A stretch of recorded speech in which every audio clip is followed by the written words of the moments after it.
নাচ, গান, ব্যানার আর ফেস্টুন নিয়ে ব্যতিক্রমধর্মী বিক্ষোভের এই দৃশ্য চিলির রাজধানী সান্তিয়াগোর। বিশ্ব পানি দিবস উপলক্ষে শনিবার রাজধানীর রাজপথে জড়ো হন বাসিন্দারা। দাবি তোলেন নিরাপদ পানির অধিকারের। আন্দোলনকারীরা স্পষ্ট দাবি জানান নিরাপদ পানির অধিকার নিশ্চিত করতে হবে। বলেন, পানি মানুষের অধিকার, এটি ব্যবসার পণ্য নয়।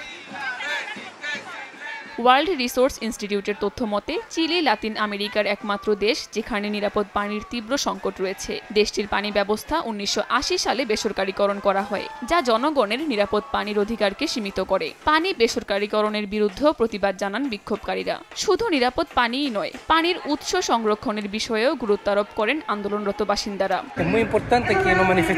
আমাদের এখনই রাস্তায় নামতে হবে। নদী, হিমবাহ ও জলাভূমি রক্ষার দাবিতে আওয়াজ তুলতে হবে, কারণ এগুলোই ভবিষ্যতে আমাদের পানির প্রধান উৎস হবে। এদিকে শুধু চিলিই নয়, বিশ্বের কয়েকটি দেশ নিরাপদ পানির সংকটে আছে। পানি দিবস উপলক্ষে শনিবার লাতিন আমেরিকার আরেক দেশ ব্রাজিলের মানাউসে বিক্ষোভ করেছেন দেশটির পরিবেশবিদরা।